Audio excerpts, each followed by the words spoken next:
Más bien, disculpa la demora. Tenía diligencias inaplazables que absolver. ¿Qué toco hoy día?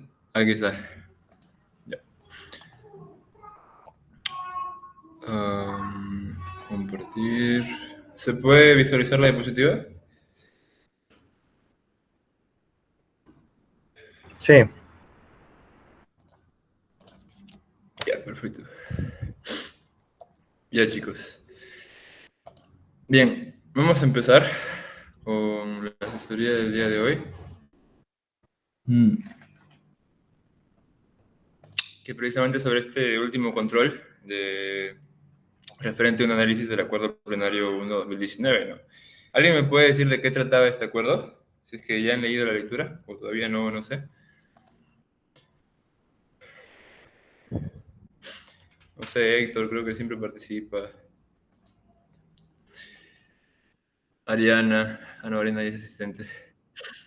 A ver, un segundo. Se están queriendo unir a la llamada. Ya. ¿Nadie?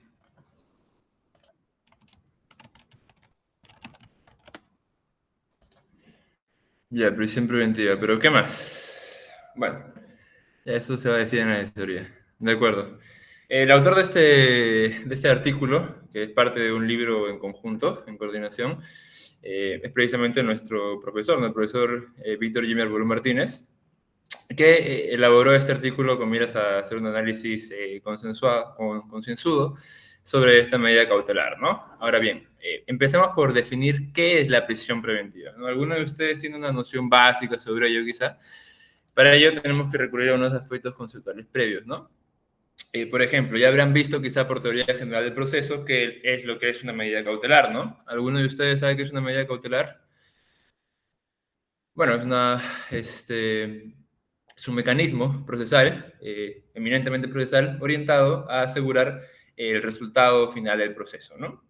Se dividen en dos principalmente, por lo menos en el proceso penal, que son medidas cautelares de corte real y medidas cautelares de corte personal, ¿no? Real porque toda vez que estas medidas recaen sobre bienes y ya sea muebles o inmuebles, por ejemplo, el congelamiento de cuentas es una medida de carácter real que va a recaer sobre el dinero, o bueno, sobre las cuentas, ¿no? Que contienen dinero de un determinado agente, una determinada persona, puede ser el procesado, un proceso civil, a efectos de que no gaste, ¿no? El dinero que tiene ahí pueda cumplir posteriormente con la pretensión de ser declarada fundada por el juez de la sentencia.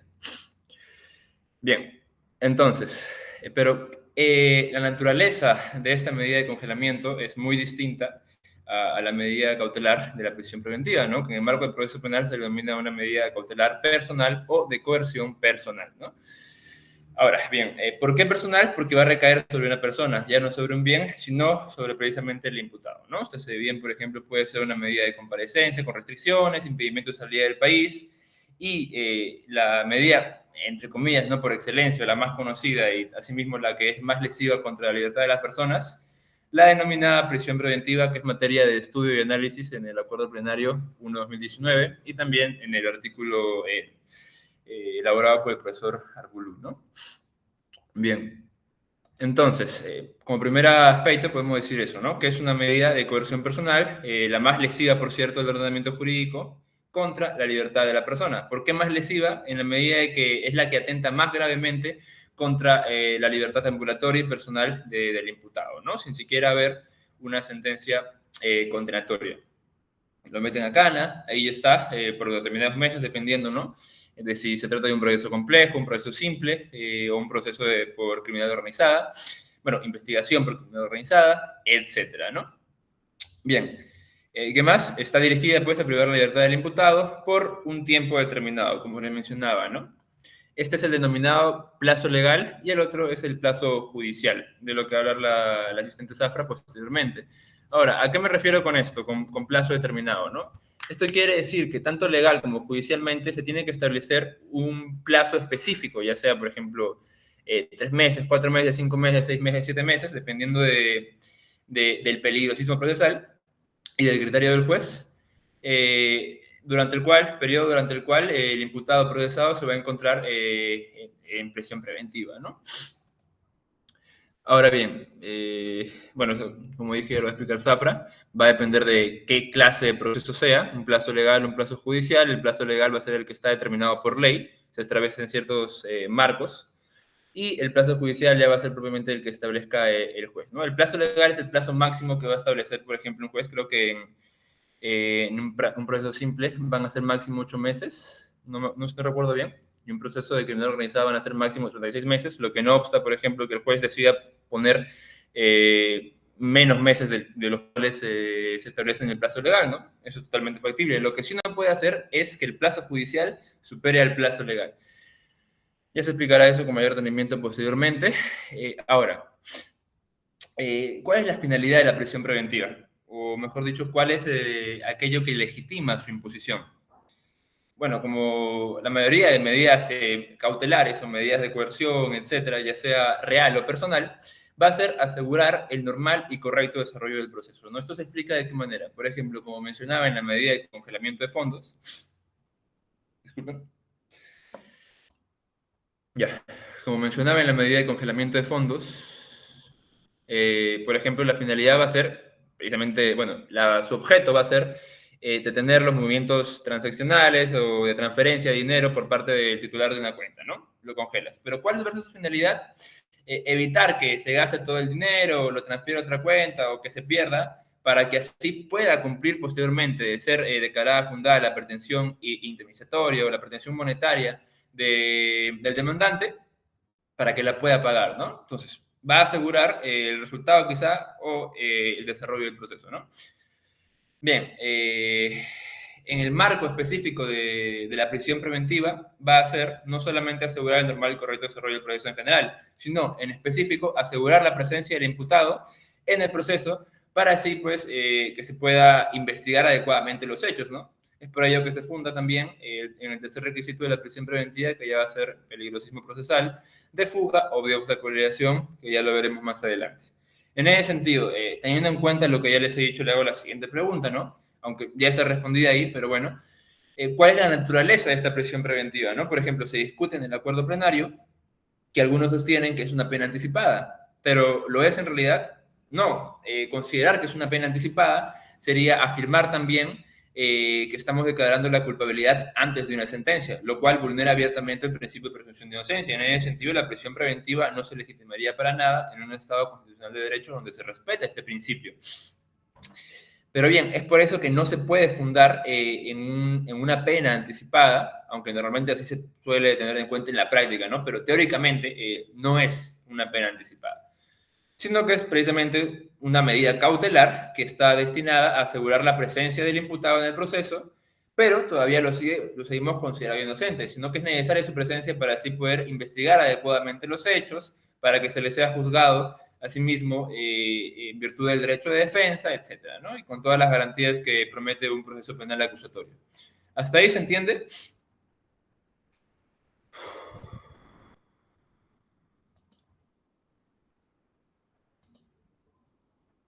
Ya, perfecto. Un segundo.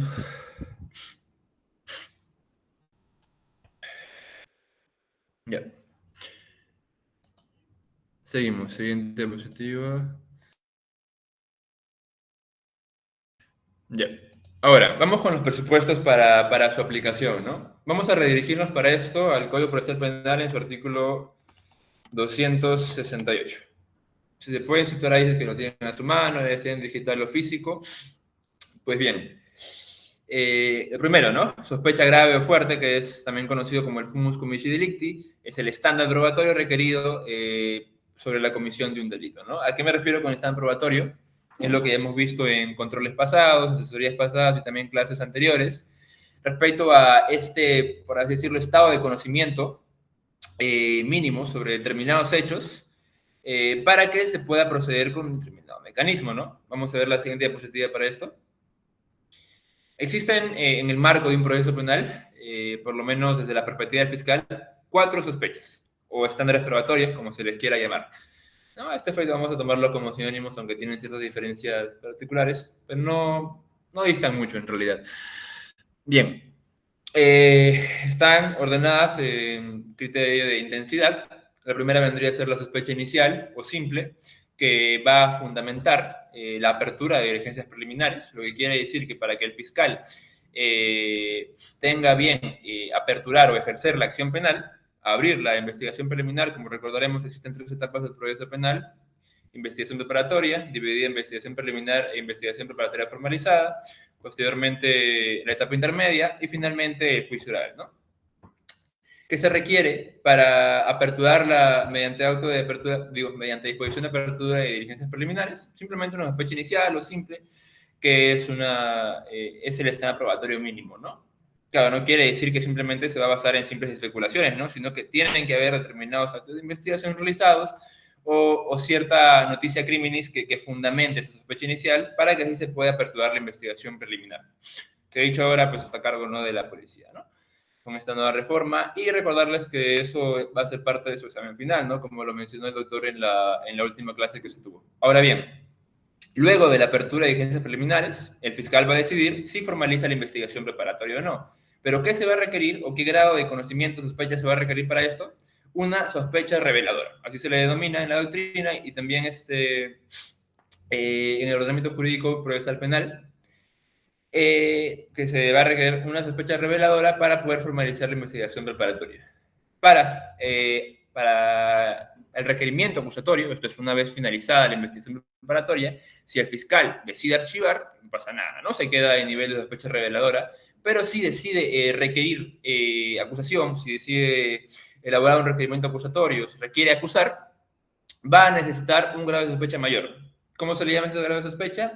La sospecha suficiente. Y finalmente tenemos la sospecha grave o fuerte, que es, por así decirlo, la de mayor intensidad desde la perspectiva del fiscal, que se va a requerir meramente para la medida de coerción personal más lesiva de nuestro ordenamiento jurídico, el cual es la prisión preventiva. Esto es, el fiscal va a requerir determinados indicios fundados y graves hechos que fundamenten la alta probabilidad sobre la comisión de un delito. A eso se le denomina sospecha grave o fuerte, y es, por así decirlo, mucho más intensa que las 3 anteriores, sin llegar, por supuesto, al grado de certeza que se necesita para fundar una sentencia, y solamente esta va a ser desde la perspectiva del juez. Hasta ahí espero que se haya entendido. Entonces, más arriba que incluso que la sospecha grave o fuerte, va a estar la certeza. Ella es probablemente una cuestión más judicial, ¿no? Más allá de todo duda razonable, según el estándar del common law, y se va a requerir para poder emitir una sentencia condenatoria, ¿no? Entonces, esta es la intensidad que vamos a tomar en cuenta. Otra cosa que cabría decirles acá es que es un estándar muy gaseoso, ¿no? Porque todo esto es simplemente cuantitativo, pero al final ni la jurisprudencia ni la doctrina han establecido criterios por lo menos, suficientes para poder establecer una línea clara entre estos 4 grados o 4 estándares probatorios, ¿no? Incluso, ¿no?, se podría criticar si para el requerimiento acusatorio se requiere una sospecha suficiente, ¿por qué para la prisión preventiva que se puede solicitar en el marco de una investigación preliminar, antes incluso de requerir la acusación, se requiere una sospecha grave o fuerte que es mayor que una sospecha suficiente, ¿no? Bueno, esa es una idea que se le puede hacer, pero aún así, si por ejemplo se pregunta en el examen, en teoría y en general y en abstracto, ¿cuál es mayor?, pues evidentemente va a ser la sospecha grave o fuerte, ¿no? Pues en general, pues se puede decir que igual son distintos grados de conocimiento, estos 4, distintos grados de sospecha y distintos grados de probabilidad. Bien, y por supuesto, como le dije, no confundir que no se requiere una certeza o un estándar de más allá de toda duda razonable para que se pueda cumplir con ese primer requisito, ¿no? Sino que solamente se requiere una sospecha grave o fuerte, que es una alta probabilidad sobre la comisión de un delito. Ya, eso a tomar en cuenta para el primer requisito. Ahora, en cuanto al segundo requisito, que es la prognosis de la pena. Este se encuentra pues, en el inciso 2 del artículo 268 del Código Procesal Penal. Ahí están todos los presupuestos materiales, de hecho. ¿Y qué es lo que dice? Inciso 2, digo, literal B, que la sanción a imponerse sea superior a 5 años de pena privativa de libertad. Ahora, aquí una tingencia. Al momento de la elaboración por los jueces de este acuerdo plenario, el marco mínimo para establecer la prisión preventiva era de 4 años, Pero ahora, pues, como se subo con estas modificaciones del año pasado recién, noviembre, si no me recuerdo, noviembre o octubre, se aumentó este mínimo, ¿no? A 5 años, que tampoco es mucho, pero en fin. Si se les, en el examen no se les va a preguntar sobre esto, no se preocupen, 4 o 5 años, igual, simplemente se les va a preguntar, por así decirlo, en general, ¿no? En abstracto. Ya, dicho esto, vamos ahora con lo importante de este apartado, de este requisito material, y es que la sanción, como mencionaba, a imponerse sea superior a 5 años de pena privativa de libertad. Ahora, yo les hago una pregunta. Si, por ejemplo, un segundo, tomando en cuenta este marco de 5 años mínimo,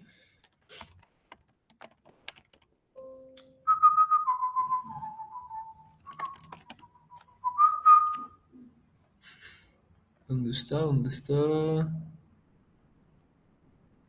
Ya. Tomando en cuenta este mínimo de 5 años, si nos vamos al delito de peculado, que tiene un marco abstracto de entre 4 y 8 años, uno podría solicitar prisión preventiva simplemente tomando en cuenta este marco abstracto. Si, por ejemplo, que tiene en cuenta el mínimo, que es 4 años. Ahora, recurrir a esta argumentación, o bueno, a este ejemplo, en realidad no sirve mucho. ¿Por qué? Porque, como les mencionaba, los delitos de la parte especial, o bueno, los tipos penales de la parte especial establecen simplemente un marco abstracto, un rango, ¿no? Entre 4 y 8 años, por supuesto. El juez al final va a decidir si pone el mínimo legal, el máximo legal, un intermedio de 6, 7, 8 años en el delito peculado. Pero pues este requisito, segundo requisito de prisión preventiva, no va referido al mínimo abstracto que se refiere a la parte especial del Código Penal, sino a la prógnosis de la pena o la determinación judicial de la pena que al final el juez va a imponer, ¿no? Si, por ejemplo, el fiscal solicita, el fiscal por el delito peculado que se le investiga a un determinado funcionario público, va a solicitar 6 años, pero su mínimo es 4 años, de todas maneras ya habrá superado este mínimo de 5 años requerido para la prisión preventiva, ¿no? Entonces, como le dije, no importa el marco abstracto que establece el Código Penal para determinados tipos de la parte especial, sino que lo único que va a importar va a ser la prógnosis de la pena o el pronóstico concreto de la pena a imponerse solicitada por el fiscal, ¿no? Entonces, eso tener en cuenta, es un punto muy importante. No se requiere en abstracto la pena, sino en concreto lo que se va finalmente o solicita el fiscal que se imponga en la sentencia condenatoria. ¿Hasta ahí se entiende?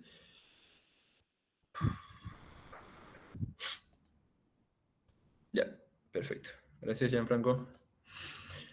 Ya, y finalmente, el último requisito. A ver, acá hay una más, creo. Ya. El último requisito que es el peligrosismo procesal, ¿no? Ya sea peligro de fuga y de obstaculización. Yo les voy a hablar solamente del primero, Zafra ya les hablará del segundo. Pero bien, si me disculpa un momento.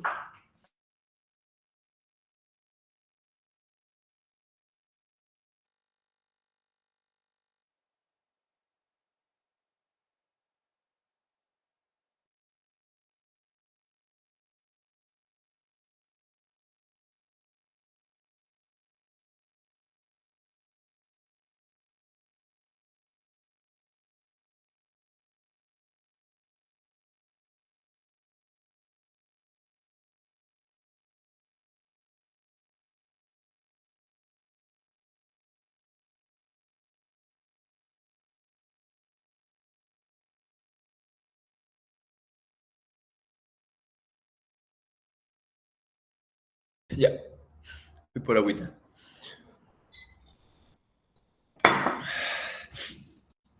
Ya, bien. Bueno, para los que ya leyeron el texto tendrán una idea más o menos clara sobre lo que es el peligro procesal, peligrosismo procesal, etcétera, ¿no? Ahora, hay que recordar nuevamente nuestra teoría general del proceso, que es lo siguiente, ¿no? Por teoría general de las medidas cautelares, ¿cuáles son los dos requisitos fundamentales que se requieren para poder imponer cualquier medida? No en general. Por lo menos en derecho civil se tiene lo siguiente, ¿no? La apariencia de buen derecho, o fumus boni juris, y el periculum in mora o peligro en la demora, ¿no? Son dos requisitos que se van a requerir para todas las medidas cautelares. Pero bien, ahora, esto es distinto en el proceso penal. Para las medidas cautelares, por lo menos las personales, se va a requerir lo siguiente, ¿no? Ya no es fumus bonis iuris, que es apariencia de buen derecho, sino es fumus comici delicti, que es la apariencia de haber cometido un delito, ¿no? Es propiamente eso, la sospecha fuerte. Ese es el fumus comici delicti. Ahora, en cuanto al segundo requisito que se requiere para todas las medidas, por teoría general, ¿cuál es? El periculum in mora, o peligro de la demora, que en derecho procesal penal se va a traducir en periculum libertatis, ¿no? Que es el peligro de que el imputado elude el proceso o falte su presencia, ¿no? Bien, esos dos requisitos son fundamentales y se ven plasmados también en el 268 del Código Procesal Penal, a efectos de imponer la prisión preventiva, ¿no? Específicamente en el literal A y el literal C del 268, que establece la sospecha fuerte, que se traduce en el fumus comici delicti, y la sospecha, y el peligrosismo procesal, que es el periculum libertatis, ¿no? El peligro de la ausencia del imputado en el proceso. Que bueno, es un poco distinto en cuanto a peligro de obstaculización, pero en fin. Ahora, legalmente se ha establecido un requisito más que no tiene que ver tanto con teoría general, sino que ya son peculiaridades de la prisión preventiva, que es el de la progenición de la pena, ¿no? El mínimo de pena que se va a requerir a imponerse. Entonces, la prisión preventiva tiene dos requisitos fundamentales o inherentes a toda medida cautelar para que sea presentada o planteada o interpuesta, y un requisito propio de la prisión preventiva, que son 5 años o la progenición de la pena, ¿no? Eso es inherente y particular propio de la prisión preventiva. Ya, teniendo en cuenta esto, ¿qué es el peligrosismo procesal? ¿No? Es un peligro en la demora, un peligro de que el imputado se fugue, eluda o obstaculice el material probatorio que se vaya a actuar posteriormente en juicio oral. Bien, entonces, también se tiene que cumplir con ello para que se pueda dar pie a la prisión preventiva. ¿Cómo vamos a definir esto? Vamos a hacer el riesgo concreto, en específico del peligro de fuga, porque de la obstaculización es hablar zafra. El peligro de fuga vendría a ser el riesgo concreto, no abstracto, de que el imputado eluda el proceso. Esto es, se fugue, ¿no? Ahora, para su determinación deberán ponderarse cada una de las circunstancias a favor y en contra de la huida. Y, un segundo, ¿esto qué quiere decir? Que no solamente, por ejemplo, si tiene arraigos, vamos a decir automáticamente, si por ejemplo tiene arraigo laboral, ¿no? Por laborar en una empresa, estar en planilla, etcétera, ¿no? Que no es un requisito necesario, pero sí es un indicio de arraigo laboral. Si por ejemplo acredita ello, no va a querer decir automáticamente que entonces no se va a poder fugar, o mejor dicho, no va a haber un peligro de fuga, sino que se tiene que contrastar con otros datos. Por ejemplo, si este imputado está relacionado a una organización criminal, va a ser otro criterio que va a poder, que va a estar en contra de que el imputado se desarrolle en el proceso normalmente, ¿no? Esto es que no se fugue. Entonces, como mencioné, van a deber de ponderarse cada una de las circunstancias a favor y en contra del huida. Esto es un ejercicio más que todo de ponderación. Y para esto, ¿qué criterios ha establecido la ley a tener en cuenta? Pues nada más y nada menos que los previstos en el artículo 269 del Código Procesal Penal, ¿no? Aquí está. Bien. Este artículo establece 5 criterios, pero antes de 2013 sí eran 4. Yo les pregunto a ustedes, estos criterios que establece el Código Procesal Penal, ¿son reglas automáticas que se van a aplicar o son simplemente parámetros a tener en cuenta por el juez? Esto es, son reglas que va a tener que usar el juez a rajatabla. Si, por ejemplo, el inciso 2, que establece la gravedad de la pena que se espera como resultado del procedimiento, es un criterio para determinar el peligro de fuga o para tomarlo en cuenta, yo voy a decir simplemente porque el imputado, por ejemplo, cometió un feminicidio que estaba penado con mínimo de 25 años, entonces voy a deducir de esa mera circunstancia que ya existe, ya se ha comprobado un peligro procesal de fuga. No, ¿verdad? Porque, por ejemplo, si existe algún arraigo establecido en el artículo 1 del artículo 269, en el inciso 1 del artículo 269, un arraigo en el país o un arraigo laboral, familiar, etcétera, entonces eso va a ser una circunstancia en contra de que el imputado se termine fugando, ¿no? Es lo que les mencionaba. Para su determinación deberán ponderarse cada una de las circunstancias a favor y en contra de la elusión o huida. Entonces, como les mencionaba, estos criterios establecidos en el 269 no son reglas que va a tener que aplicar el juez automáticamente. Asimismo, por ejemplo, el inciso 5 del artículo 269 que establece que se tendrá en cuenta la pertenencia del imputado a una organización criminal o su reintegración en las mismas para poder determinar el peligro de fuga, ¿no? Ahora, yo les pregunto entonces, si entendieron lo que les expliqué, la mera pertenencia del imputado a una organización criminal, solamente esta circunstancia en abstracto, va a permitir asegurar este peligro de procesal de fuga y por ende poder imponer la prisión preventiva. ¿Qué me dicen, por ejemplo?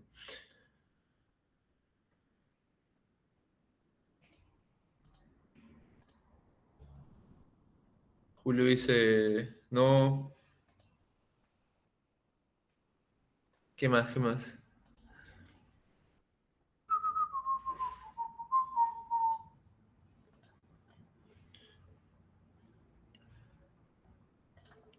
Ya,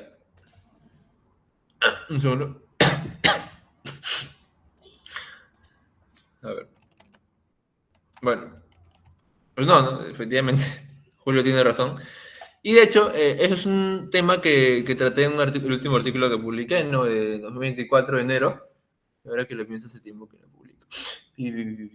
Bueno, en fin, precisamente ese tema lo trato en ese artículo que les menciono, que aunque parece obvio en realidad, ¿no? Que los 5 criterios establecidos en este 269 no son reglas automáticas que se deben seguir a rajatabla, ¿no? Sino que simplemente son parámetros a tener en cuenta por el juez y nada más. Y por supuesto, no es un número clausos, sino que el juez puede tener en cuenta otras circunstancias. Eso me parece más, más que claro. Entonces, otra pregunta les hago en este sentido también.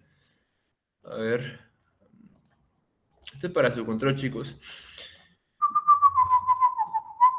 Bueno, ustedes tienen más o menos clara la idea de arraigo, por ejemplo. Arraigo, con arraigo quiere decir algo que engarce al imputado a quedarse, ¿no? A quedarse en un determinado país o localidad. Circunstancias, claro, motivos para quedarse, ¿no? Efectivamente, Brenda. Bien, en pocas palabras es eso. Arraigo domiciliario, si por ejemplo tiene una casa, un departamento a su nombre, etcétera. Arraigo familiar, si por ejemplo tiene un hijo dependiente de él o una mamá dependiente de él, etcétera, ¿no? Dependiente económicamente, etcétera, y un largo etcétera. Arraigo social, entre otros. Aunque acá la compañera, la asistente Zafra está en contra de los arraigos como criterio para descartar el peligro de fuga. Pero bien, ya eso ya en su tesis lo va a explicar. Ya. A ver, aquí está.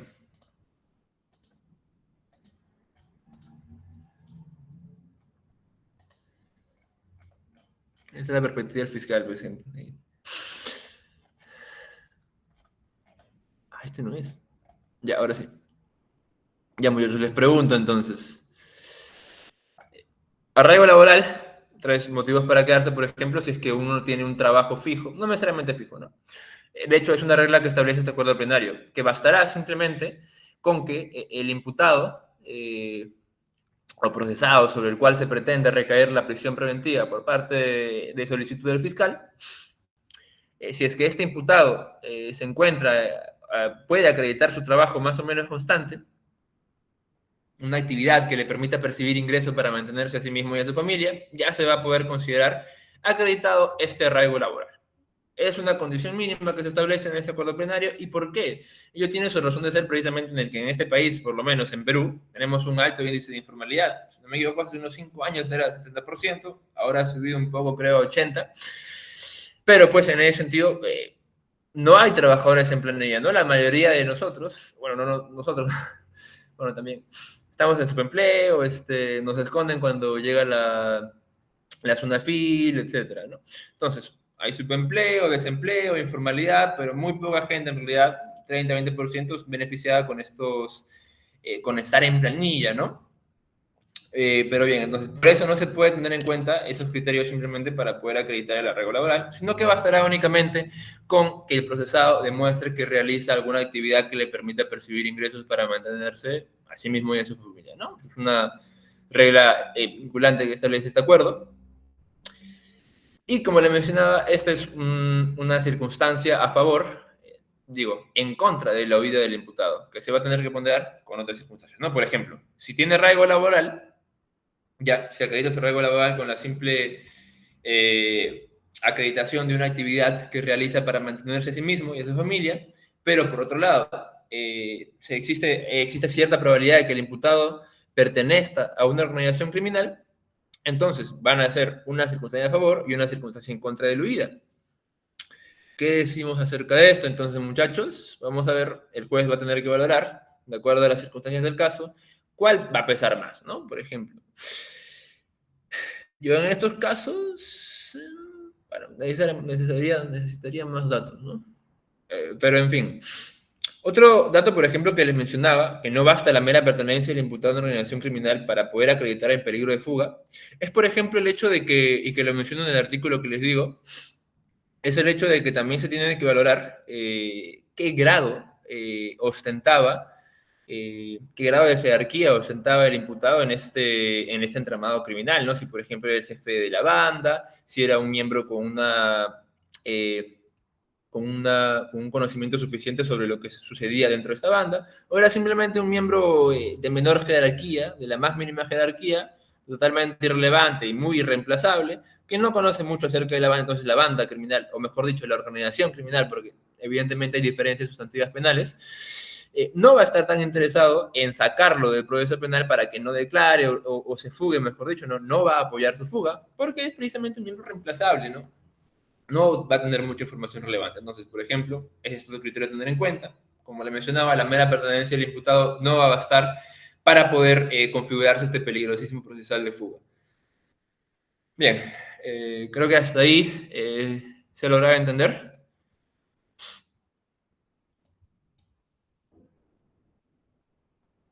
¿Sí o no?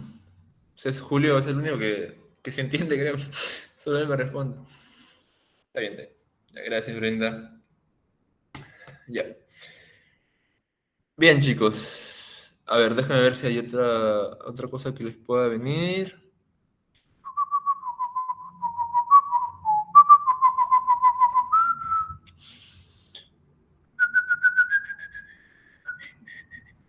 A ver, por ejemplo, chicos, entonces, nuevamente, el inciso 1 del 269 establece los arraigos. Yo les pregunto, así como la mera pertenencia del imputado a una organización criminal no va a fundamentar por sí sola en abstracto un peligro de fuga, la mera existencia entonces de arraigo en el país será suficiente en abstracto nuevamente, ¿no? Para poder descartar este peligro, sí o no.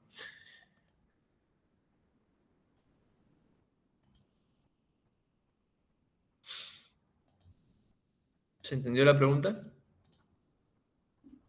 Esto es el mero hecho de que el imputado tenga su titularidad o su nombre, una casa en la cual resida y frecuente habitualmente, va a descartar automáticamente el peligrosismo procesal de fuga.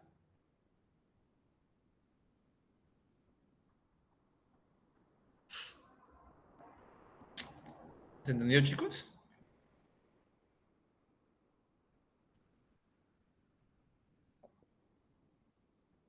O sea, ya está acreditado. Vamos a suponer que está acreditado el arraigo domiciliario. No, efectivamente, como dice Carlos Daniel Maquera, en abstracto no lo va a acreditar automáticamente porque es solamente un criterio a tener en cuenta. Puede, como por ejemplo, haber otras circunstancias a favor de la oída, en este caso el arraigo es una circunstancia en contra de la oída, pero pues en abstracto, por sí sola, no va a acreditar no va a descartar este peligrosismo procesal, ¿no? Entonces, a tener en cuenta eso para el examen, chicos. Son solamente criterios a tener en cuenta, no son reglas que se va a seguir a rajatabla. Ya, ya chicos, entonces creo que eso sería todo. Mucha suerte en su control. Bueno, todo por mi parte, ¿no? A continuación viene Zafra y ya. Muchas gracias.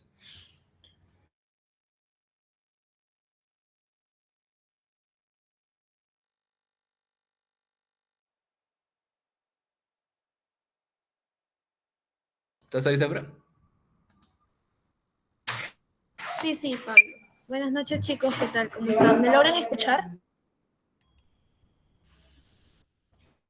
Sí, se escucha. Sí, ya, entonces me voy a quedar aquí.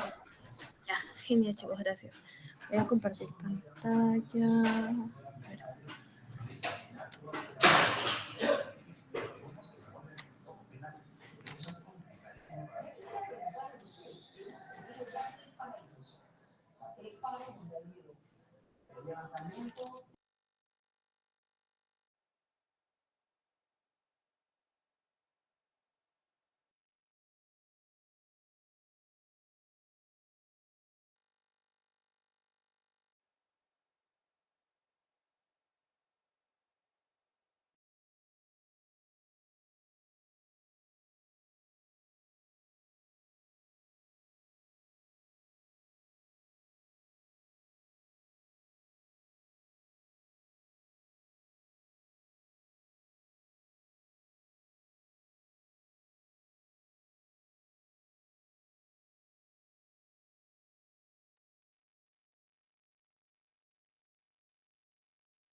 Ya, chicos, sí se logra en mi pantalla, ¿no?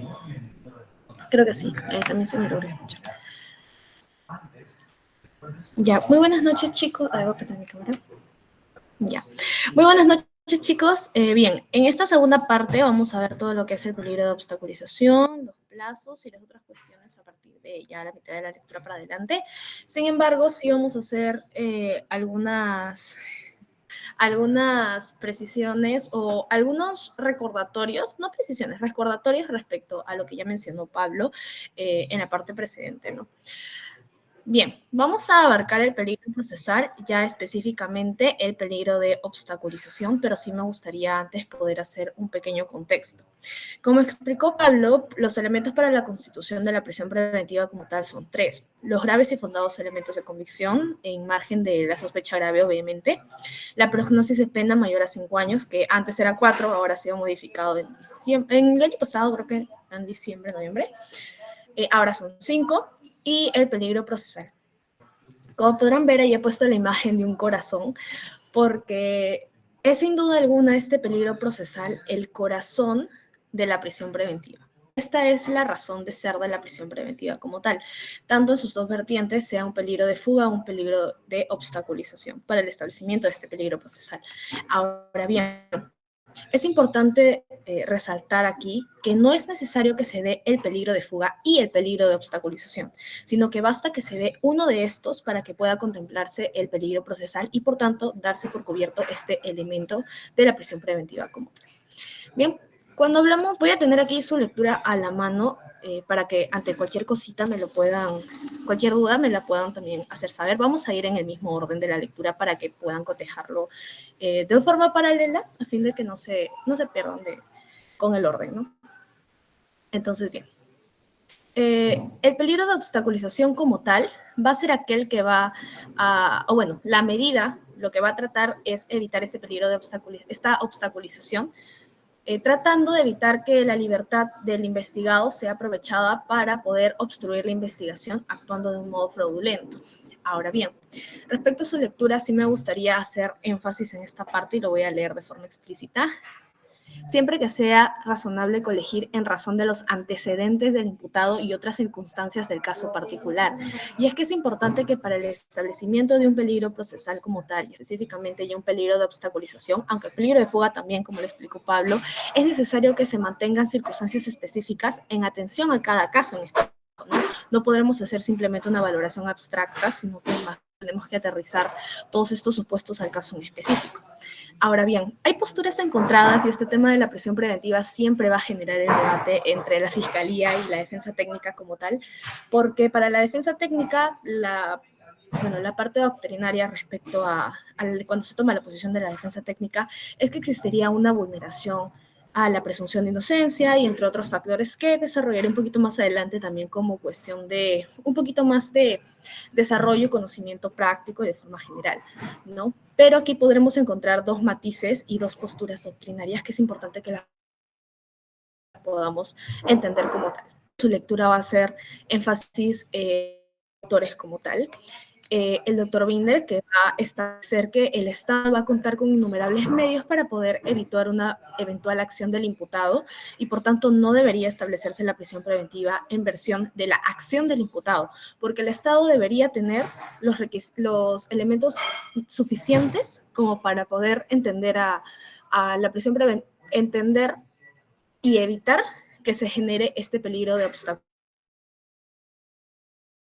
como tal. Así, por eficacia no puede cargarse a la cuenta del ello en relación a justamente lo que comentaba Pablo, ¿no? Sin duda alguna, esta medida coercitiva es la medida coercitiva más gravosa de nuestro ordenamiento jurídico como tal, pues se está privando de la libertad de una persona, ¿no? A mí siempre me ha gustado hacer este símil y es algo que a mí me encanta del derecho penal, y es que el derecho penal en realidad es una rama del derecho muy noble. Siento yo que jugamos con el segundo bien jurídico más importante jugamos, entre comillas, con este bien jurídico el segundo bien jurídico más importante de una persona, ¿no? Que es la libertad. El primero, la vida, el segundo, la libertad como tal. Entonces, para mí es muy relevante poder hacer énfasis en esto. Ahora bien, esta postura que mantiene el doctor Binder no es aceptada por el autor de la lectura, que es el doctor Arboulou. Y bien refiere que se va a generar un grado de afectación procesal y que este se va a atender al peligro de fuga y al peligro de obstaculización como tal. Referente al peligro de obstaculización, también va a hacer referencia a que cada caso va a revestir una particularidad en específico. Y aquí volvemos a la materia y a la idea principal de lo que se genera con el peligro de obstaculización, que finalmente la aplicación debe ser a cada caso concreto y que no se puede tener simplemente una vista abstracta de la misma. Es por ello que el doctor Arboulou no va a compartir esta posición. Así va a generar incluso de que van a haber ciertos casos en los que se va a generar una perturbación extrema de estos actos de investigación que derivan en elementos de convicción o de aspectos probatorios que finalmente van a generar un perjuicio al proceso como tal. ¿Okay? Ahora bien, refiriéndonos al artículo 270 de nuestro código, se van a establecer 3 tipos de circunstancias en las cuales vamos a estar ante un peligro procesal. Es importante que ustedes puedan identificar que se generen una de estas 3 circunstancias, recuerden bien chicos, 3 circunstancias que van a referirse en el artículo 270 respecto al peligro de obstaculización. La primera es que va a tener que destruir o va a tener esta predilección por destruir, modificar, ocultar, suprimir o falsificará algún elemento de prueba. Así también, huir para que coimputados, testigos o peritos informen falsamente o se comporten de manera desleal o reticente, o va a inducir a otros a realizar tales comportamientos. Ahora bien, ya. Pablo ya hizo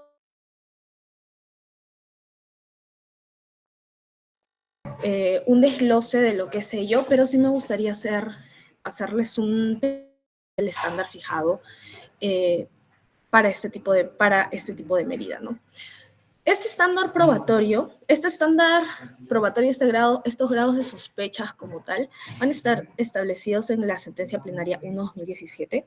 Yo sí les recomiendo que lo puedan leer, porque en principio va a tratar sobre la autonomía del delito de lavado de activos como tal, pero es a razón de ello que va a ser este tipo de escalera respecto a los grados de sospecha que son necesarios, ¿no? Esos grados de sospecha vamos a encontrarlos para poder establecer las etapas procesales en las cuales nos vamos a encontrar, ¿no? En las diligencias preliminares, para aperturar diligencias preliminares, vamos a estar en una sospecha inicial simple, para formalizar una sospecha suficiente, para poder acusar una sospecha reveladora, entre otras. Y llegando a la certeza. Sin embargo, va a haber sin duda alguna una sospecha grave o vehemente, que a mí me gusta ponerlo aparte, porque dentro de las sospechas van a ser aquellos establecimientos para las etapas procesales como tal. Pero esta sospecha grave o vehemente va a ser un fundamento de la prisión preventiva, es decir, una medida coercitiva personal. Y como dijo Pablo, es la más gravosa. Es respecto a este estándar fijado que se va a regir la sospecha grave o vehemente, ¿no? Para el establecimiento de la prisión preventiva como tal. Ahora bien, en este peligro de obstaculización, nosotros lo que vamos a intentar proteger, vamos a intentar tener más bien una protección pasiva. De esa forma lo determina la doctrina a fin de poder evitar que el imputado pueda realizar ciertos actos que generen la perturbación probatoria a lo largo de la investigación como tal. Ahora bien, la acreditación del cargo y de descargo. La acreditación de cargo y descargo, aquí me es importante que podamos recordar algo base y sustancial ya desarrollado en clases pasadas, que son las partes procesales. ¿Alguien me dice cuáles son las partes procesales? A ver, facilito, de las primeras clases.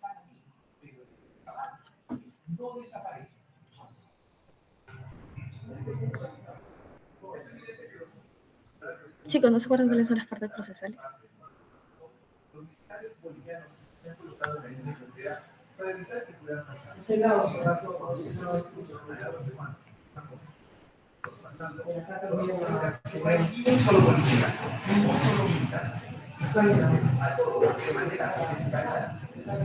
En efecto, a ver, espérenme. Ay, se me borró el mensaje. En efecto, dentro de ellas vamos a resaltar 3, que es el juez, el fiscal y la defensa técnica. ¿Ok? Es importante que en principio podamos identificar estas partes procesales porque cada parte va a tener un aspecto importante en la prisión preventiva. Por ejemplo, el fiscal es quien va a presentar el requerimiento de prisión preventiva en virtud de su potestad acusadora. ¿No es así? Él va a ser el titular de la acción penal, aunque bueno, pues las modificaciones que ahora se puedan generar respecto a la conducción de la investigación preliminar, pero como tal él va a ser el que tiene la acción penal dentro de sus potestades constitucionales y de fomento a ella, y en virtud de ello es quien va a presentar el requerimiento de prisión preventiva. Él es el que se va a encargar y el que va a estar obligado de presentar o aportar datos para proyectar un supuesto de riesgo de obstaculización, sea un riesgo de obstaculización, sea un riesgo, sea un peligro de fuga.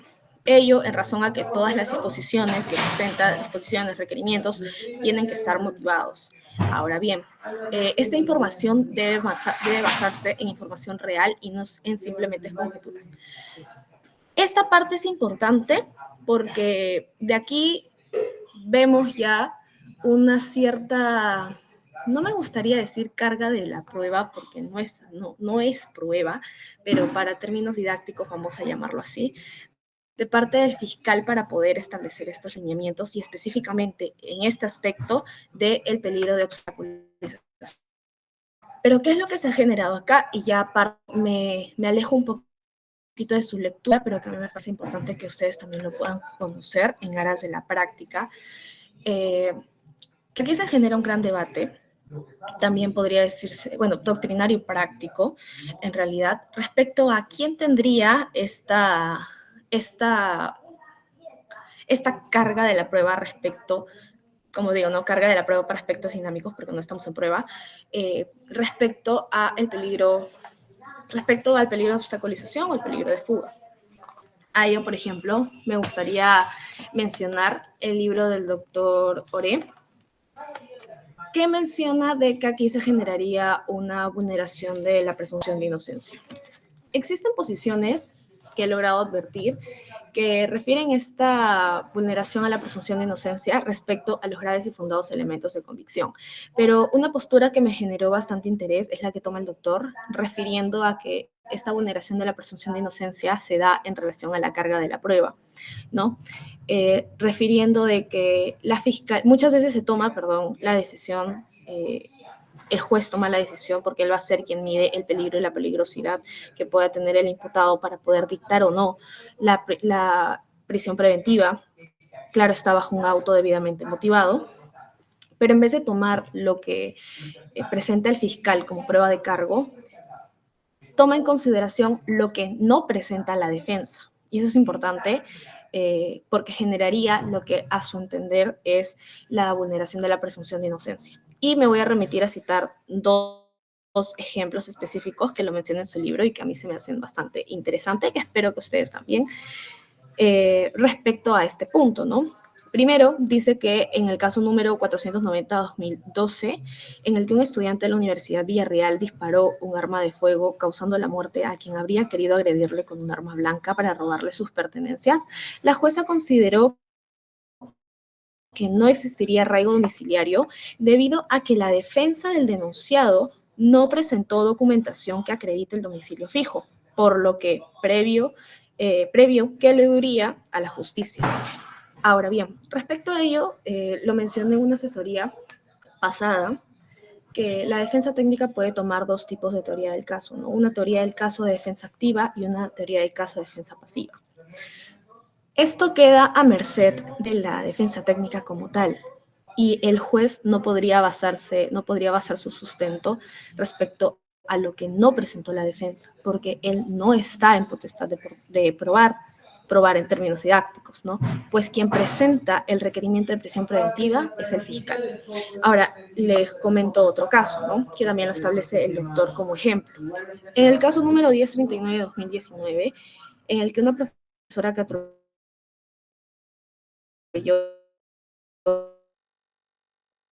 a 6 niños de una misma institución al realizar una mala, pero que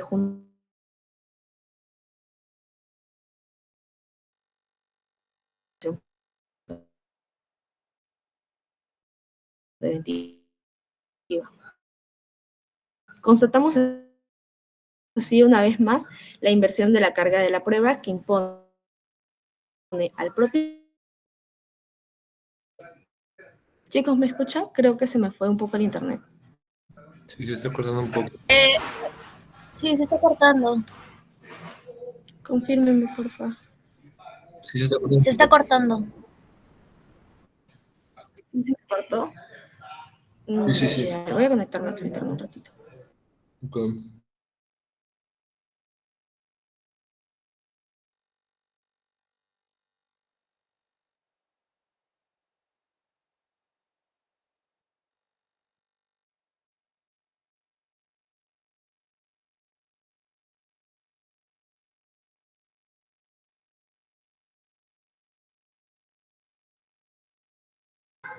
Ya, chicos, voy a apagar mi cámara para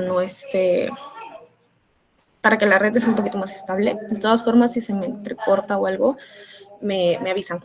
¿Sí se logró entender lo que les estaba diciendo o se me escuchó muy entrecortado? Se escuchaba muy entrecortado. ¿Podrías repetirlo, por fin? Ya, perfecto. ¿Qué parte se me empezó a escuchar mal, más o menos? Desde Para que saber de dónde mencionaste el empezar. caso 1039 de 2019, desde ahí. Ya, genial. Entonces les vuelvo a conectar el otro casito y más o menos cómo va ese tema de la 1039, ¿no? Ya. Les leo el casito otra vez respecto a lo que sería la presunta vulneración a la presunción de inocencia establecido por el doctor Oreno. Refiere en su libro que el caso 1039 de 2019, una profesora que atropelló a 6 niños de una misma institución al realizar una mala maniobra de su vehículo, el juez consideró que la imputada no llegó a acreditar su arraigo domiciliario, por lo que, junto a otros elementos bastante cuestionables, determinó la imposición de la prisión preventiva. Constatamos así una vez más que la inversión de la carga de la prueba va a imponerse al propio imputado a poder acreditar lo que en atención a su presunción de inocencia debería ser el fiscal. Respecto a ello, se genera en realidad un gran debate doctrinario y práctico respecto a que, si bien es cierto, la defensa puede tomar una teoría del caso de defensa activa o una teoría del caso de defensa pasiva, esta no debería ser fundamento del juez para poder establecer la existencia o no de un peligro procesal, ¿no? Sea tanto un peligro de obstaculización o un peligro de fuga, en tanto que el que va a tener entre comillas, deber de probar es el fiscal, pues es él quien está presentando el requerimiento de prisión preventiva en aras de sus potestades constitucionales y normativas, ¿no? Ahora bien, la defensa lo que va a establecer o lo que puede realizar sí son actos de defensa, como el establecimiento de medios de defensa técnico o garantías de derechos dentro de los establecimientos que tenemos, como la tutela de derechos o el control de plazos, o incluso el mismo guardar silencio como tal, el derecho constitucional de guardar silencio, y estos no deben ser entendidos como un criterio para poder basarse en este riesgo o en este peligro procesal de obstaculización. Lo comento porque sí he tenido la oportunidad de revisar, no de mí, en mi ejercicio, pero sí de colegas que sustentan sus requerimientos y el juez establece la motivación de sus autos en virtud a guardar silencio como tal. Y lo que he notado aquí es que lo establecen este aspecto de que, por ejemplo, cuando el imputado en sus declaraciones decide no manifestarse y acogerse a su derecho a guardar silencio, lo entienden como un indicio de culpabilidad, cosa que no puede ser establecido así porque se estaría generando una vulneración al derecho del imputado, ¿no? Y en aras de nuestro modelo, nuestro sistema procesal, pues eso no puede ser aceptado. Un modelo garantista en el que no se puede tomar eso. Ahora bien, la Corte Suprema también habría señalado que la obstaculización probatoria se debilitaría cuando se termina la acción investigativa, eso es la investigación preparatoria en su entendimiento general, tanto las diligencias preliminares como la investigación preparatoria formalizada, pero ella en realidad sería relativa en virtud en el que podría darse incluso este tipo de peligro de obstaculización en fase oral. Recuerden que en fase oral también podemos establecer nuevos elementos de nueva prueba, ya no elementos de convicción, pues no se juiciará, nueva prueba. Entonces respecto a ello, es que finalmente este establecimiento de la Corte Suprema respecto a la obstaculización probatoria solamente en la acción investigativa, o sea, toda la investigación preparatoria como tal, es bastante relativo, ¿no? Ahora, bien, ahora vamos con el plazo de la prisión preventiva. El plazo de la prisión preventiva vamos a encontrarlos en dos funciones, el establecimiento y la prolongación de la prisión preventiva. El establecimiento principal se va a dar respecto al caso. Espérenme, ya, aquí estoy, plazo. Ya, respecto a la complejidad que pueda mantener el caso. Ustedes saben que los casos se dividen en tres. El establecimiento de la complejidad de los casos se divide en tres. ¿Alguien sabe cuáles son? A ver, chicos, los que practican en fiscalía.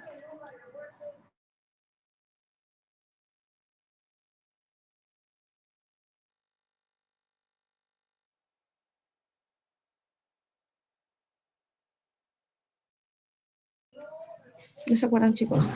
Ya, a ver. Los procesos como tal pueden ser en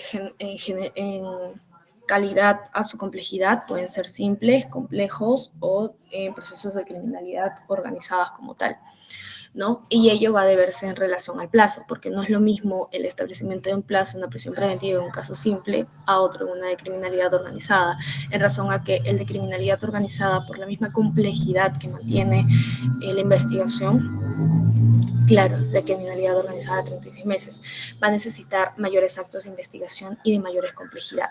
Es por ello que el criterio determinante es la complejidad del delito como tal o el establecimiento de la categoría del delito. Los casos considerados simples van a tener un establecimiento de 9 meses, prolongables por 9 meses más. Los casos de referencia compleja van a tener el establecimiento primigenio de 18 meses, prorrogables o prolongados por 18 meses más. Y los casos de criminalidad organizada de 36 meses, prolongados por 12 meses más. Ahora bien, esta figura de la prolongación es importante que se tenga en cuenta que se debe realizar antes del vencimiento del plazo de la prisión preventiva. Ahora, respecto a ello también se generan diversos aspectos en la práctica, ¿no? Porque muchas veces el fiscal lo pide vencido el plazo y si la defensa técnica no lo advierte y el juez no lo advierte, se puede declarar fundado, erróneamente, claro está, pero es importante que se advierta a ello. El establecimiento de la prolongación o el requerimiento de prolongación de prisión preventiva debe establecerse antes del vencimiento del establecimiento primigenio. Ahora bien, el plazo de la prisión preventiva va a ser fijado por el juez en un auto de prisión preventiva debidamente motivado respecto a la petición que ha presentado el fiscal. Ahora, la motivación que debe tener este auto y la motivación que en realidad también tendría que tener el requerimiento fiscal es que sea específico, ¿no? Se ataña a cada caso en específico y sobre todo convincente, a fin de que se pueda lograr un establecimiento mucho más claro. Ahora bien, Bien, esos son aspectos relevantes que deben tener en cuenta para su control de lectura respecto del establecimiento del plazo de la prisión preventiva. Eso es justamente lo que les mencionaba en un inicio, ¿no? Que el plazo va a ser fijado por el juez en un auto debidamente motivado a razón de un requerimiento fiscal. El juez no puede de oficio establecer una prisión preventiva, no, para nada, siempre tiene que estar de forma primigenia el requerimiento por parte de la Fiscalía, el requerimiento de prisión preventiva.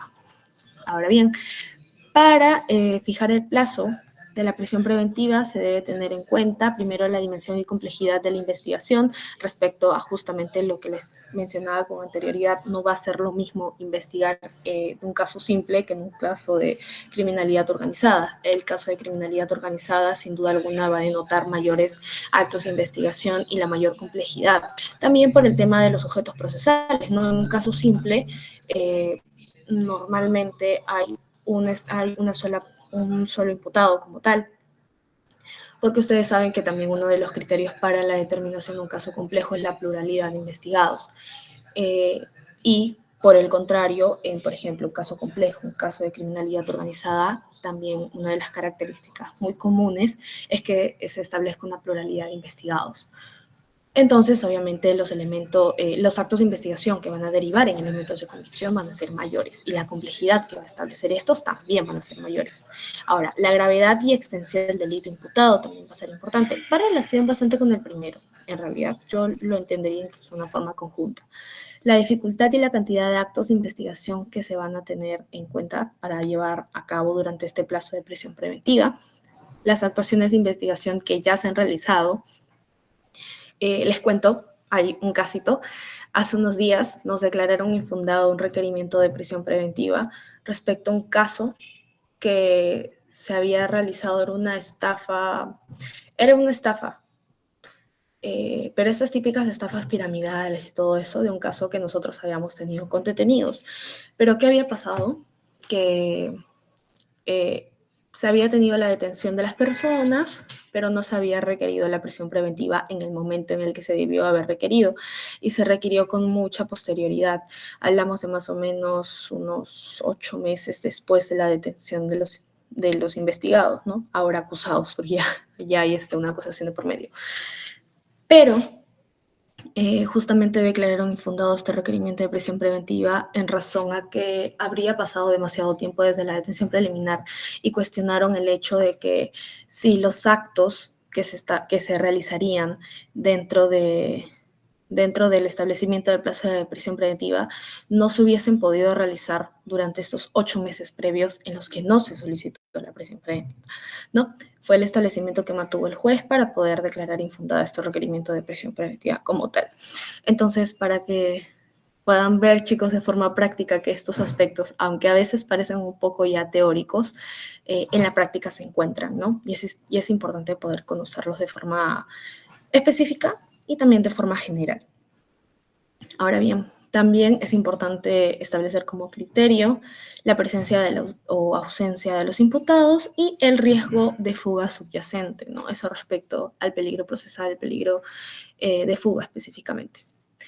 Eso ya no voy a ahondar mucho en ello, pero sí les recomiendo que lo puedan revisar. Por algo lo digo, chicos, revísenlo. Y ya, eso respecto al establecimiento del plazo. Ahora bien, vamos con la audiencia de prisión preventiva. La audiencia de prisión preventiva se genera por un requerimiento de prisión preventiva. Como les dije, siempre se va a necesitar un requerimiento de prisión preventiva previa. El juez no puede simplemente levantarse un día y decir, ¿sabes qué? Como que en este casito está medio raro, ¿no? Vamos a pedir una prisión preventiva. No, siempre lo va a tener que hacer el fiscal.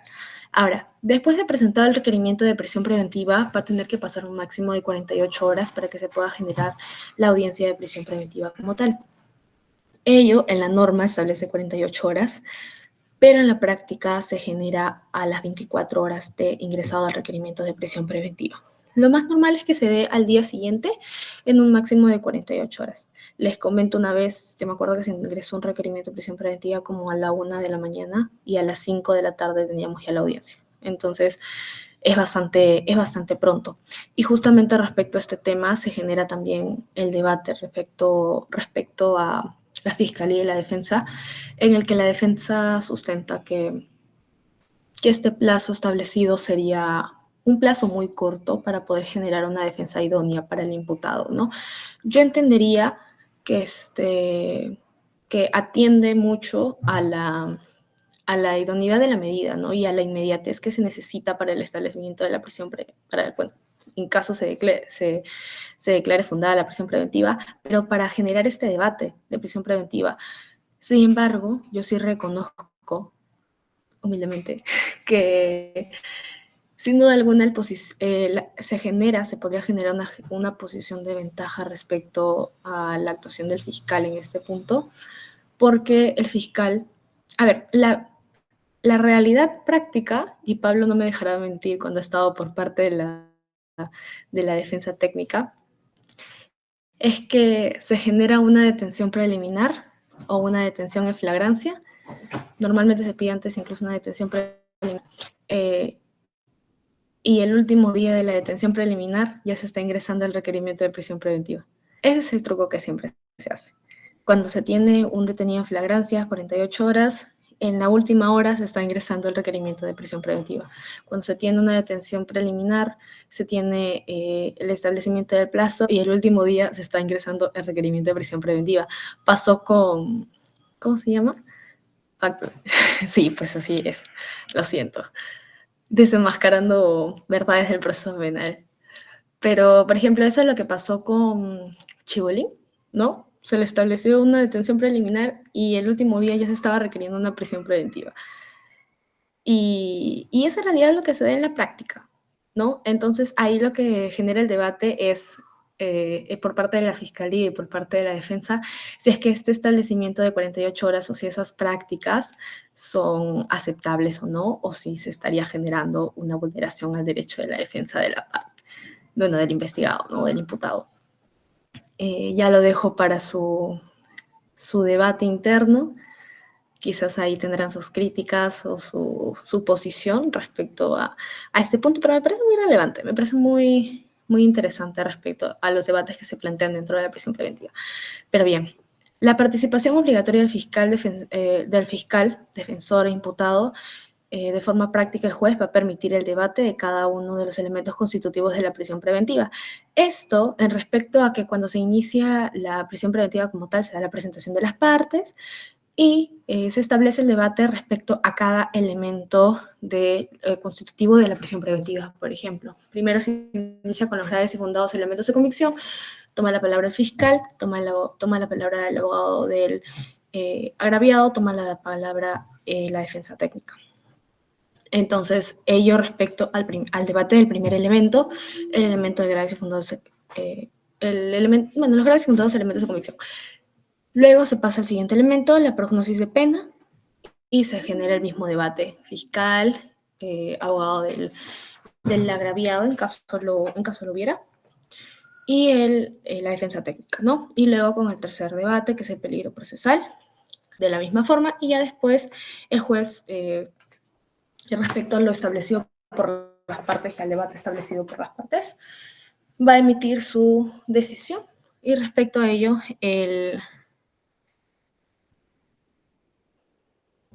sí. Hicieron su requerimiento de prisión preventiva. Lo hicieron muy bien. Y felicitaciones para los chicos que participaron y que siguen participando en el torneo de penal, de litigación oral. Pero bien, se genera este debate y después el juez toma la decisión y se emite el auto, ¿no? Debidamente motivado el auto que va a resolver el requerimiento de prisión preventiva. Ahora bien, ¿hasta aquí alguien tiene alguna duda? Sino para pasar quizás a puntos específicos en los que ustedes deben tomar principal atención.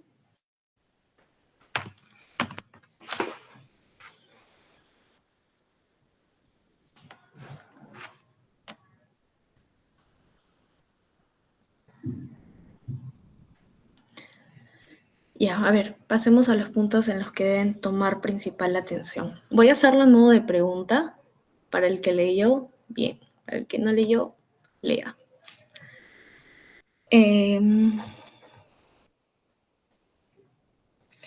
Ya, a ver, respecto a lo que mencionaba en la asesoría, ¿no?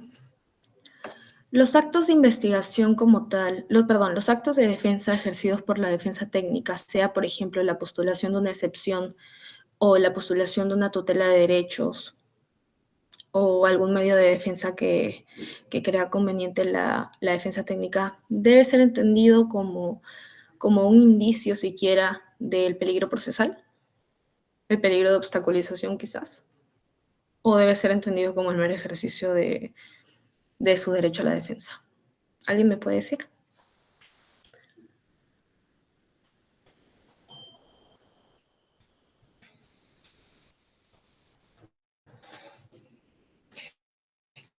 Claro, como mero ejercicio de su derecho a la defensa. Creo que Gabriela solamente va a tener las fijas, ¿ah, chicos? Participen, pues, para dar más fijas. Ya.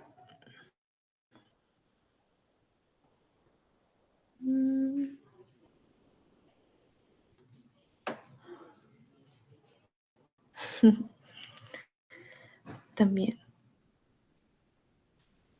Ahora bien, el plazo establecido en la prisión preventiva, ¿en qué tipo de escrito es presentado?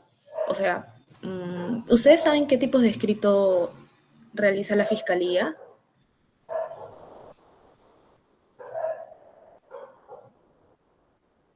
Requerimiento de prisión preventiva.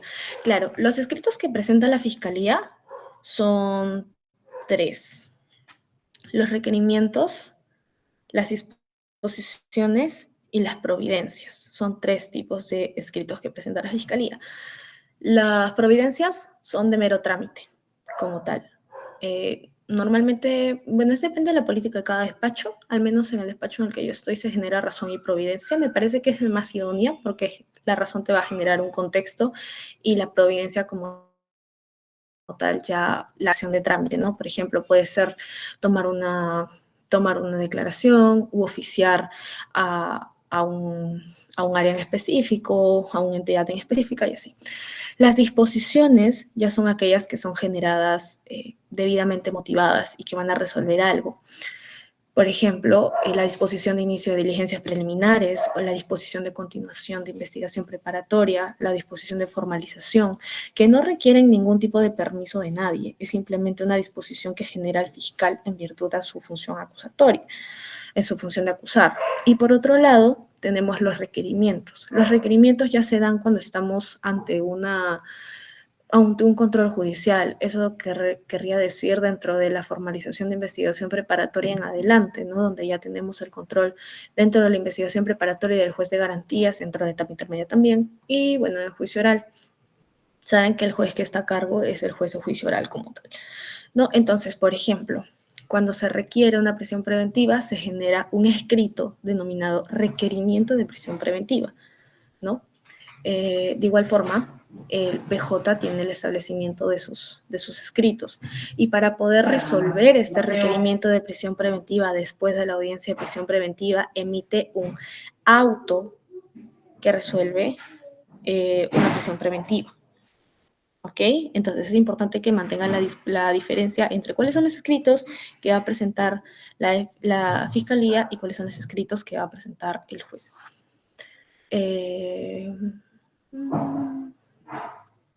Ya, no está de más aclarar de que esta petición debe ser fundamentada y específica por parte del fiscal, que no puede establecerse de una forma abstracta, sino de forma particular a cada caso y atendiendo a las circunstancias específicas.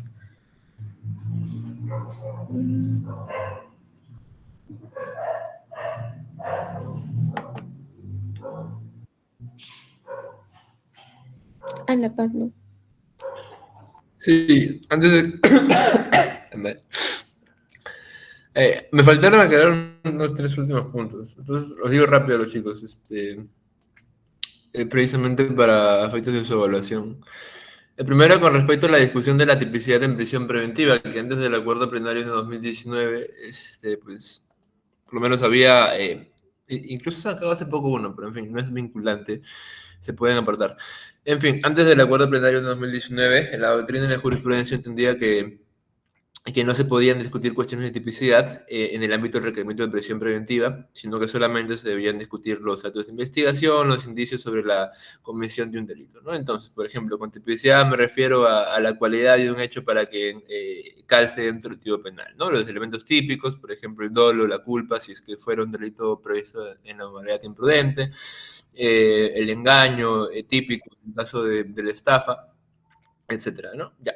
Con este acuerdo plenario en 2019, pues se abre esta posibilidad de que efectivamente se pueda discutir la tipicidad en el ámbito de la prisión preventiva, específicamente dentro del primer requisito de la sospecha fuerte, ¿no? Pues claro, ¿no? Que establece la sospecha fuerte, indicios fundados y graves sobre la comisión de un delito, ¿no? Entonces está evidentemente vinculado íntimamente con la tipicidad, lo cual a su vez hace una necesidad poder discutirla también en el ámbito de la prisión preventiva, ¿no? De lo contrario, estaríamos frente a un minijuicio donde simplemente se debatirían pruebas y ya no habría un control de tipicidad, ¿no? Eso en primera instancia. Entonces la tipicidad sí se puede discutir en prisión preventiva conforme a este acuerdo plenario. Y ahora, lo que mencionaba también, es necesaria la concurrencia copulativa de esos tres requisitos de la prisión preventiva, la sospecha fuerte, el mínimo de 5 años como pena concreta, y el peligrosismo procesal, ya sea de fuga o de obstaculización, ¿no? Si falta tan solo uno de ellos, no procede a aplicar la prisión preventiva. Y finalmente, como mencionó Zafra, y es algo que es necesario recalcar, no es necesario que tanto peligro procesal de fuga como de obstaculización concurran para que se pueda quedar acreditado el peligrosismo procesal o periculum libertatis, sino que solamente es necesario uno de ellos, ¿no? Ya sea o bien peligro de fuga o bien peligro de obstaculización, puesto que ambos satisfacen un peligro procesal, ¿no? Y bueno, eso en líneas generales. Creo que con eso ya estarían listos para su control. Zafra, si tienes algo más que decir o alguna pregunta de los chicos. Sí, chicos, ¿alguien tiene alguna pregunta? Mientras voy viendo si hay algo más que se podría enfatizar.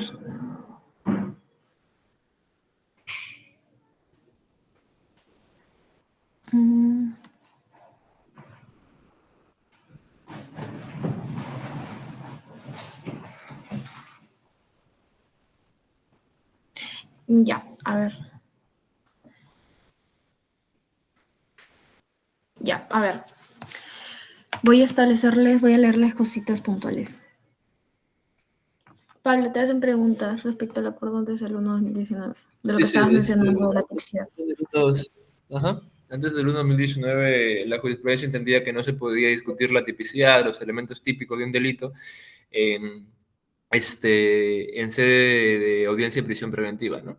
Pero pues posterior a este acuerdo plenario, este acuerdo plenario, 1/2019, entendió que sí se podía, puesto que están íntimamente ligados a ambos aspectos, ¿no? Tanto de fondo como de forma, y en ese sentido, pues a fin de cuentas, los indicios, los graves y fundados indicios que forman la sospecha fuerte o grave, van a estar dirigidos a acreditar determinados elementos típicos, ¿no? Como les mencionaba, por ejemplo, en el homicidio van a probar la acción de matar, la conducta de matar, el dolo, el de matar. En la estafa van a probar el engaño típico, el error en la víctima, etcétera, ¿no? Entonces, después del 1/2019, ya se establece que sí se puede discutir la tipicidad en prisión preventiva. Bueno, en audiencia de prisión preventiva. Ya, chicos, un último punto que veo que es relevante para que ustedes puedan tener en cuenta también al momento de realizar su control el día martes. Recuerden que la decisión, la discusión, el debate que se va a generar en audiencia, en principio va a tener que ser respecto al requerimiento de prisión preventiva como tal y los elementos de convicción que van a apoyar a la misma, o sea, que van a estar establecidos dentro del requerimiento de prisión preventiva. El requerimiento de prisión preventiva tiene diversas partes y una de esas partes, aparte, bueno, del establecimiento de los hechos antecedentes concomitantes posteriores, la imputación concreta, las facultades del Ministerio Público, la naturaleza de la prisión preventiva, pero una de las partes, sin duda, más importantes van a ser los elementos de convicción. Aquí incluso algunos despachos, por ejemplo, he revisado unos escritos de lavado en los que he visto que, bueno, también supongo yo que será por una perspectiva de equipo, Pero conversaba con uno de mis amigos y me comentaba que en su despacho del lavado, ellos para establecer los elementos de convicción ponen como si fuera un medio de prueba como tal, ¿no? La conducencia, la pertinencia y la utilidad del elemento de convicción. Yo no lo consideraría correcto porque eso es respecto de los medios de prueba, más no de los elementos de convicción. Recuerden que no es lo mismo elementos de convicción con medios probatorios, o medios probatorios tampoco es lo mismo que prueba como tal,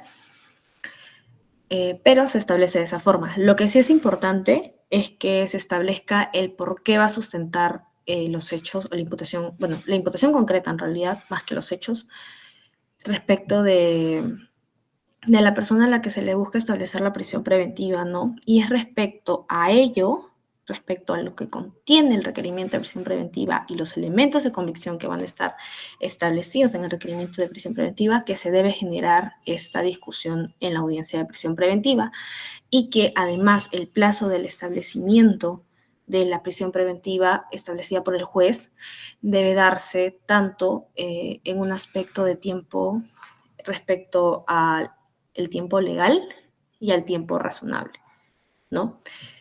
Les comentaba con anterioridad, a ver, voy a retroceder el PPT. Aquí está. Ya. Que el establecimiento primigenio son de 9 meses en casos simples, 18 complejos, 36 en criminalidad organizada, pero ese es el plazo legal establecido. No necesariamente se tiene que atener a ese establecimiento, sino que se tiene que tener en cuenta también el plazo razonable.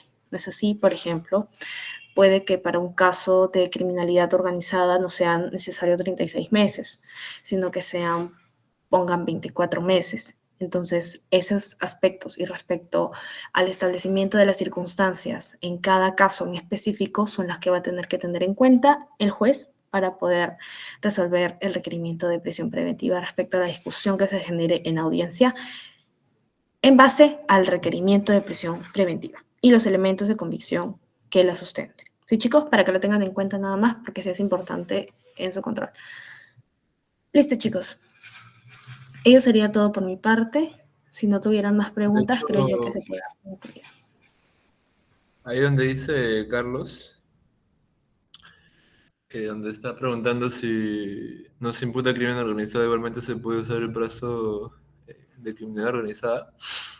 A ver, no recuerdo si era para este caso, pero había un caso fiscal que llevamos en el seminario penal con el profesor Moreno. Nos pone varios casos, jurisprudencia, etc. Ajá, exacto. Bueno, ya lo conocerás, ¿no? Claro que la defensa va a ser la posición de que no, ¿no? Porque estamos extendiendo demasiado el margen, pero si no me equivoco, la ley del crimen organizado, o no sé específicamente qué ley, esa defensa. Bueno, simplemente se engarza en el hecho de que si el imputado se encuentra en el marco de un proceso, por ejemplo, solamente por un delito de estafa, pero a su vez está intervenido, por ejemplo, o está engarzado este proceso, se vincula a otro proceso, por ejemplo, un proceso de Odebrecht, que es por criminalidad organizada, se entiende que de todas maneras está vinculado a cierto grupo criminal, ¿no? Aunque no se le haya imputado el delito de organización criminal al procesado sobre el cual se pretende recaer la prisión preventiva, ¿no? Entonces se habla acá de una autonomía procesal de este criterio de crimen organizado en detrimento de la autonomía sustantiva, ¿no? Del tipo especial de imputado. Bueno, eso responde a tu pregunta, ¿no? Así lo suele ver la fiscalía, y también el juez declaró fundada la pretensión de la fiscalía, ¿no? Así que puedes tomar eso como criterio a partir de ahora. Claro, puedes hacer tu artículo, ¿no? Quizá, de hecho, pudieran hacer eso, ¿no? También, aunque ya van a entregar el 29. Bueno, chicos. ¿Cómo vamos el artículo, por cierto?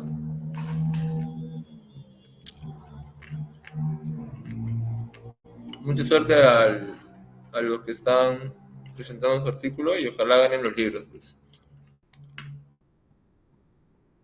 Ya, chicos. Pues. Bueno, gracias por asistir a estoy comiendo. Gracias por asistir a esta última asesoría. Hasta luego, chicos. Cuídense. Suerte. Hasta luego, chicos. Descansen. Nos vemos el martes.